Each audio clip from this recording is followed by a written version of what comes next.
My name is Sarah Whitaker, and if there is one lesson I learned early in life, it was that my father, Richard, measured everything by numbers. To him, people were not defined by their character, their loyalty, or their determination. They were defined by revenue targets, quarterly reports, and profit margins. Numbers were the gods he prayed to every morning. As a little girl, I thought if I could just work hard enough, one day he would look at me the way he looked at the quarterly growth charts. When I graduated from college with honors, I believed that was the start of something real, my chance to finally prove myself worthy in his eyes. From the first day I joined Whitaker Systems, my father's Boston-based software firm, I buried myself in work. I was the one who rebuilt the outdated billing system that had been costing us thousands each month in errors. I spearheaded the Denver expansion, convincing the board that diversifying our reach beyond New England would reduce risks. I pulled in a team of data scientists that cut cloud expenses by $2.3 million annually. And for a while, I thought my father saw me. He would nod at my reports, sometimes even mutter a rare good work, though his eyes often drifted back to the framed photo of my brother, Nathan, smiling proudly on his desk. That photo should have warned me. Nathan had always been the chosen one, the son who carried my father's name forward. I was the extra, the one who had to prove she belonged at the table. I worked late, traveled often, and smiled at board members who barely remembered my name. I told myself it was fine because I was building something real, something that would last. Then came that gray Tuesday in March. The sky outside the office windows was low and heavy with clouds, the kind that makes the harbor look like steel. My father called me into his corner office. I remember the way my heart pounded as I walked in, as if some small part of me already knew this was not going to end well. He didn't even look up. He just slid a white envelope across the polished desk. "It's not personal," he said flatly. "It's business. We're moving in a new direction. Nathan will take over operations. The board supports the transition. I hope you'll show grace." My breath caught in my throat, but I forced myself not to flinch. Grace. That was his word for obedience. Grace meant staying silent while being erased. I picked up the envelope, though I didn't need to open it. My father's eyes were already on the framed photo of Nathan, as though I had already disappeared from the room. I walked out carrying a cardboard box filled with the fragments of my years there. My laptop, a framed photo of me at my college graduation, a coffee mug from the Denver office. My coworkers avoided my eyes, whispering in corners. I felt oddly calm, like I was standing on a frozen lake, the ice so thin I could hear it groaning under my feet. I didn't break. Not yet. That night, I drove straight to my brownstone in Denver. It was mine, one of the few things in my life no one could take away. I had bought it for $782,000 after years of careful saving. 2 bedrooms, a bright little office where the sunlight pooled on the desk each morning, and a tidy yard where I had planted a young maple tree I'd picked up for $85 at a weekend market. That tree was small then, barely taller than me, but I watered it as if it were proof of my independence. I stood under its branches that evening and whispered to myself, "You are not ruined. You are free." But freedom without direction is a kind of prison, and I could feel the walls closing in. The next morning, I made a decision I never would have imagined a week earlier.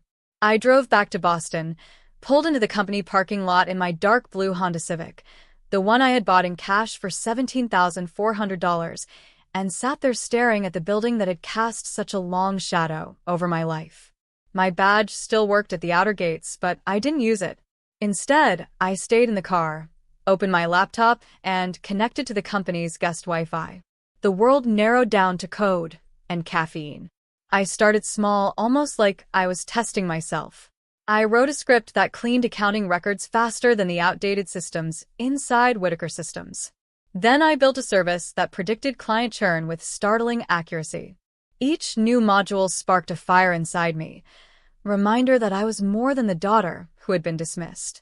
And then, out of the code and long nights, came the skeleton of something bigger. Something alive. An AI engine that could read the messiest of contracts, tear them apart line by line, and reveal hidden risks in a way no team of lawyers or analysts could match. I called it HarborMind, though at that moment it was nothing more than raw code and late-night stubbornness. The hours blurred. I coded until the battery screamed. I sipped coffee from a thermos that never seemed to stay full.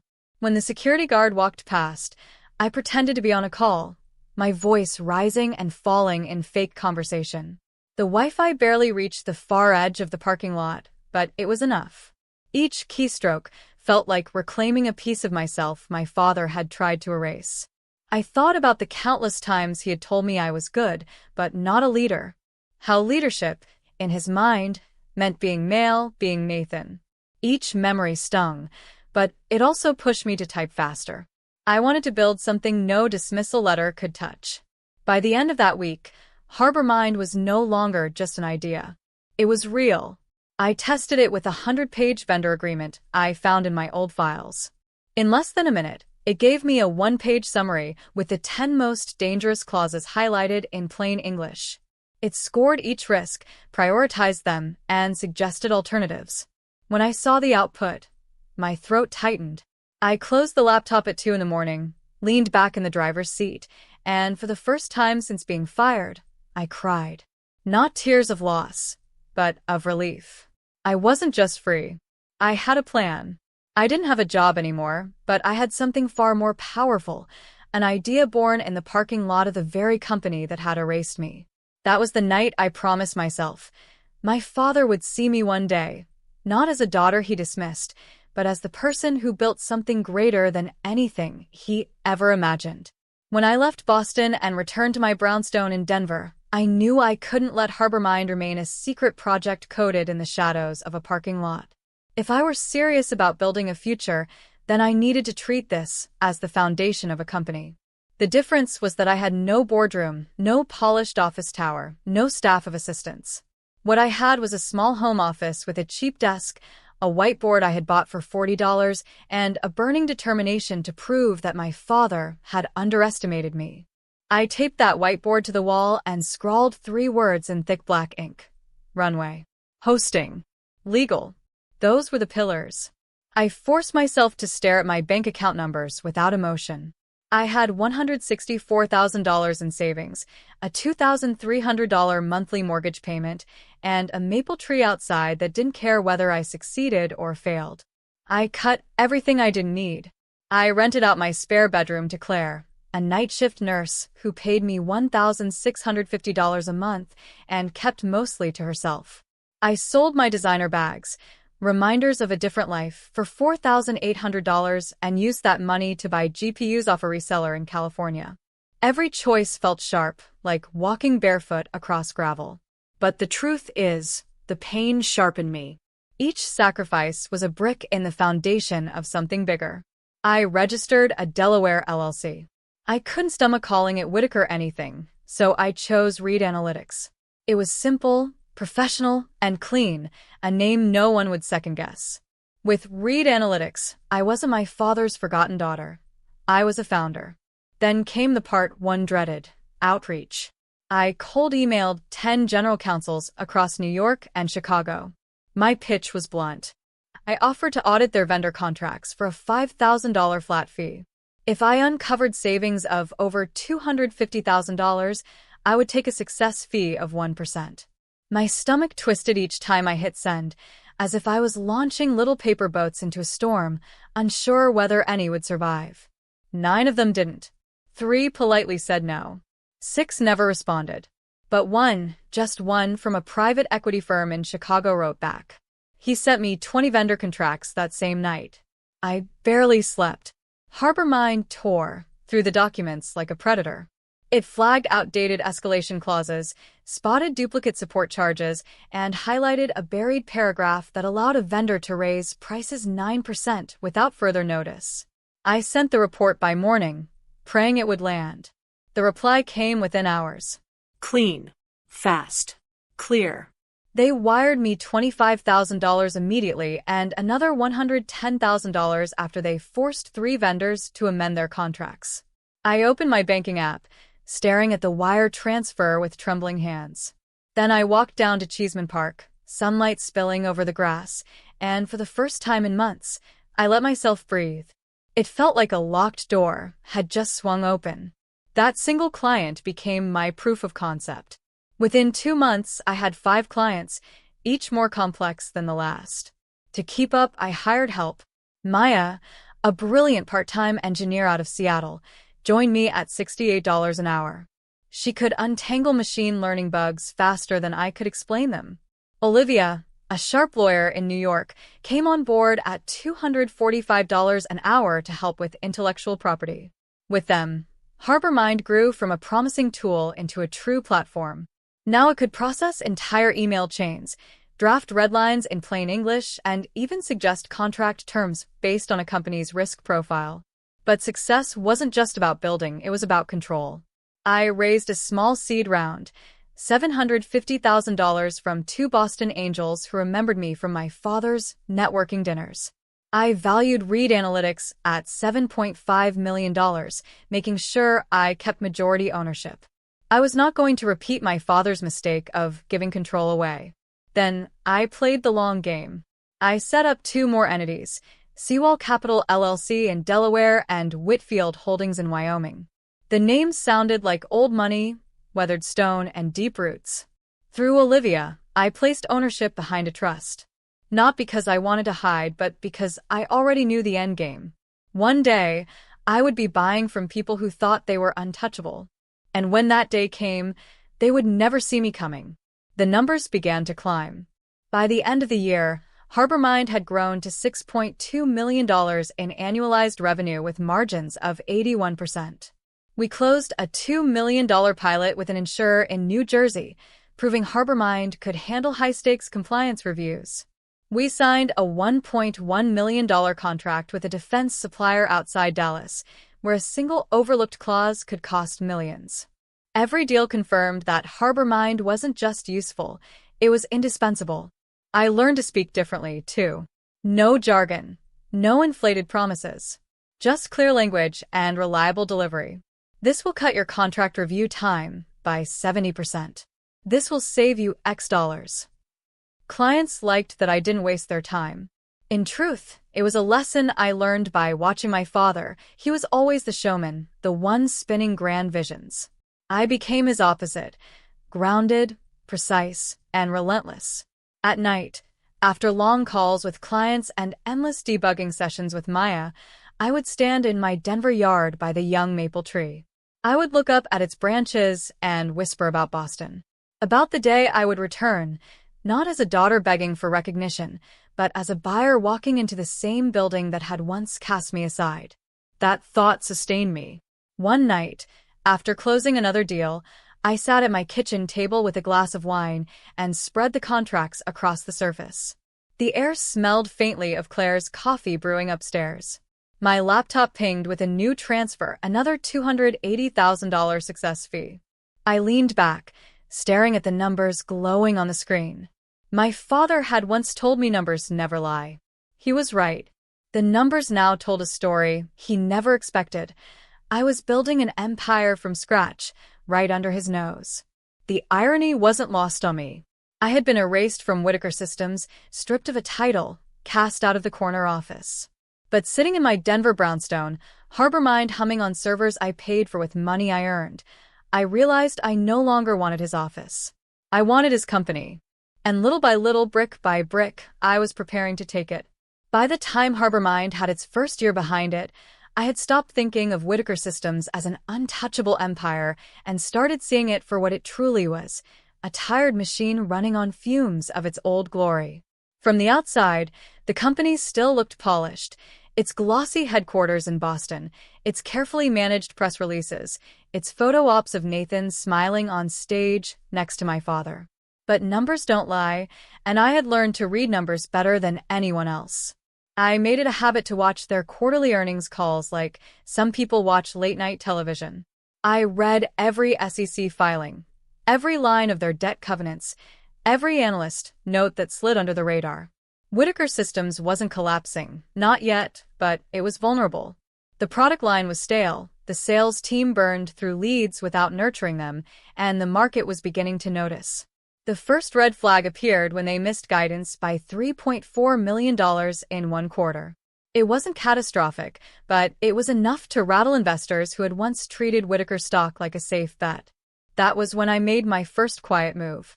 Using Seawall Capital, I reached out to an early investor I knew was ready to rotate out.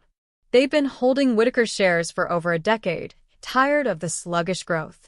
I offered a clean exit, no fuss. Through Seawall, I acquired a 4.3% stake. It wasn't enough to raise alarms, but it was a beginning. The beauty of owning through multiple entities was that no one could see the whole picture.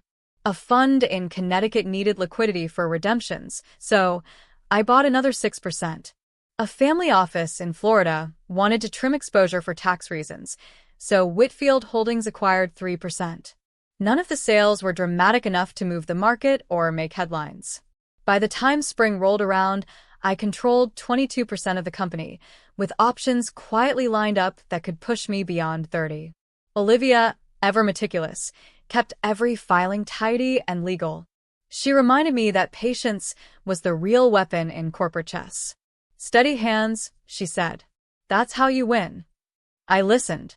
For the first time in years, I slept well, not because I was safe, but because I knew I was playing the long game. Meanwhile, HarborMind continued its meteoric climb. We signed a contract with a Manhattan bank that had been drowning in vendor risk. HarborMind untangled a mess of clauses in just 30 days, saving them $19.6 million in potential exposure. They paid us a success fee of $196,000 and renewed for 3 years at $2.4 million annually. That single client became our North Star reference. Suddenly, doors opened everywhere.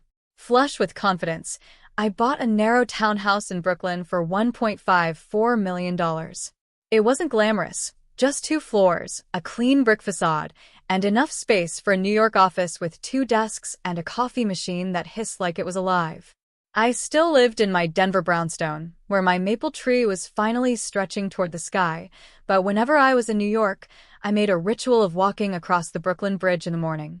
The city noise reminded me that ambition thrived on movement, on hunger, on forward motion. Then Whitaker Systems made its bold announcement. They were partnering with a European distributor and launching a new product line backed by expensive guarantees.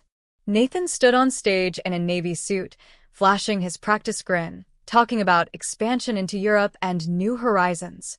My father stood beside him like a granite pillar, projecting confidence. But when I dug into the guarantee language, I nearly laughed. The margins were paper-thin. If Whitaker missed a single delivery, the penalties would devour the entire quarter. I didn't laugh in public. I bought more shares. The penalties hit 6 months later. Whitaker Systems closed the quarter with a loss, and for the first time in years, analysts began to question whether the Whitaker name was still a safe bet. The stock dipped. Investors whispered. The board's smiles grew tighter. To most people, it looked like a stumble. To me, it looked like an open door.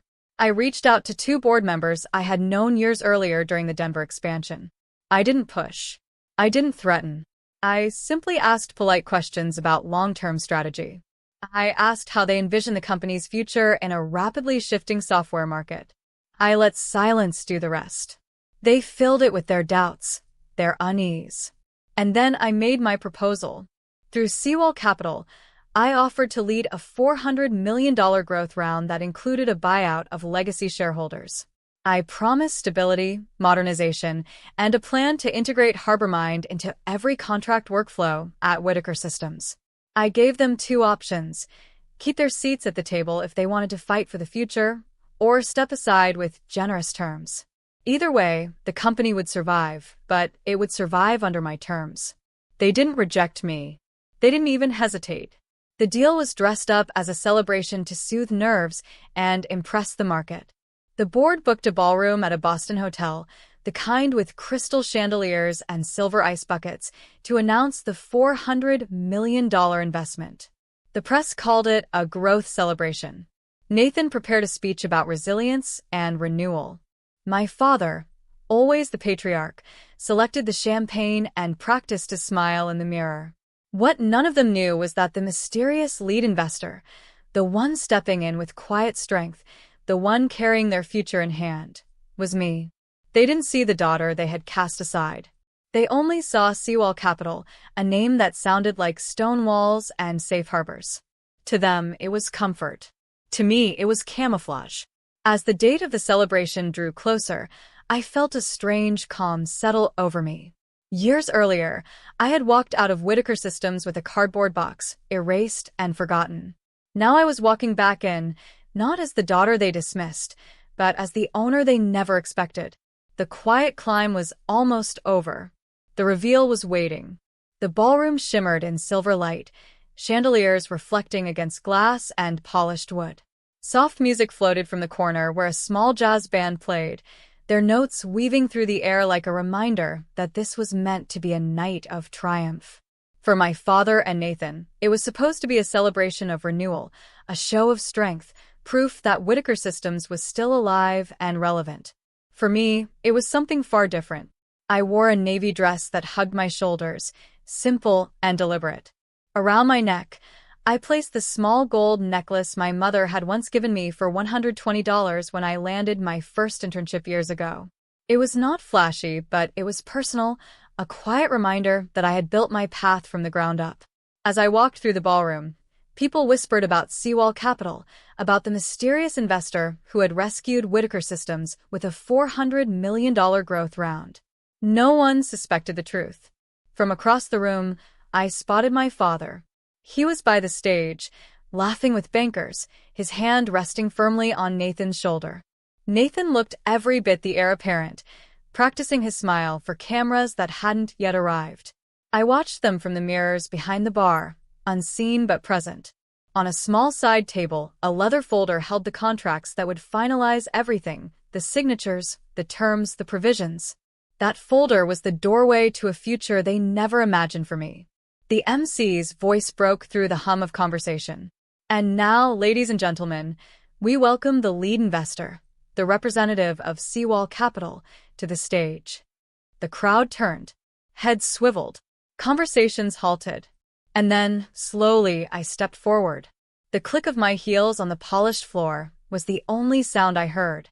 I walked up the short steps, took the wireless mic from the MC, and looked out at a sea of expectant faces.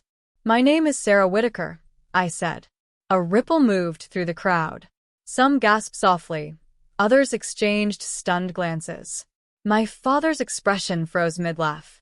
"I am the founder of HarborMind, and I am the managing partner of Seawall Capital and Whitfield Holdings. Tonight, I am not here as a daughter. I am here as the investor who now holds a controlling interest in Whitaker Systems." For a long, heavy second, the room was still. Then I continued. "I want to thank the board for their trust and the shareholders for their patience. Tonight is not about loss, it is about transformation. We will integrate HarborMind into every contract workflow, we will cut projects that do not serve customers, and we will protect the people who actually keep this company alive, the workers. Executive compensation will be tied to performance, and it will remain reduced until we earn back our metrics." The silence deepened, like air pulling inward before a storm. My father's face moved through 3 shades of color, first confusion, then anger, then something else, recognition. He understood the math. He understood that the voting bloc Seawall and Whitfield controlled was enough to shift everything. These were not words. This was policy. Nathan, shaken but unwilling to concede, stumbled toward the stage. His voice cracked as he barked, "This is a stunt. The board would never." But before he could finish, the board chair stood, holding the tallies. "The votes are in. The round has closed. The provisions are triggered. Effective immediately, Sarah Whitaker is chairwoman and interim CEO of Whitaker Systems. Nathan Whitaker is thanked for his service. Richard Whitaker is moved to an advisory role without voting power." The room was silent for a breath, then another. And then applause began. Not loud, not celebratory, but steady. A careful, deliberate sound of people choosing the future over the past. After the signatures were inked and the contracts sealed, I stepped aside and poured myself a glass of water. My father joined me. He looked older than I remembered, smaller somehow. "Why, Sarah?" he asked quietly. "Why do this?" I turned to him, and met his eyes. Because you never saw me. You only saw numbers next to my name. You handed everything to Nathan like I was a trainee, like my work meant nothing. You said it was business. I let the words hang for a moment. This is business, too. The months that followed were grueling but clear. We ripped out the outdated data center and moved to a modern stack, saving $4.7 million in hosting costs. We embedded HarborMind into every contract review, cutting approval times from 19 days to just 3. We ended the wasteful guarantee program that had nearly bankrupted the company and replaced it with a clean, transparent service credit model. I didn't stay locked in the corner office. I walked the floors. I sat in the cafeteria with engineers, analysts, and assistants. I listened. People told me about years of being ignored, about brilliant ideas dismissed by management. I wrote them down. I made sure bonuses followed when those ideas became real products. For the first time in decades, Whitaker Systems felt alive. On a personal level, I anchored myself in the life I had built. I kept my Denver brownstone, and that spring I planted a second maple tree in the yard. I bought a quiet lake house in New Hampshire for $1.1 million so the team could hold offsites surrounded by still water instead of hotel walls. Maya, my part-time engineer, became full-time with a salary and equity package worth $420,000 over 4 years. Olivia, the lawyer who had guided me through the labyrinth, became our general counsel with a $300,000 annual retainer. Numbers, once the measure of my worth, had finally become tools in my hands. One afternoon, walking through the Boston headquarters, I passed the old corner office. The door was open. Inside, my father sat alone at the small round table, staring at his hands. He looked up at me, eyes heavy. "Are you happy, Sarah?" I paused, then stepped into the doorway. "I don't know if happiness is the right word," I said honestly. "I'm steady. I've built something honest. And that matters." He nodded faintly, but said nothing more. For the first time, the silence between us was not filled with expectation or disappointment. It was simply silence. The board soon asked if I would consider appointing an outside CEO once stability returned. I told them I would, but only when the house was truly in order. When we reported our first profitable quarter under my leadership, analysts blinked at the turnaround.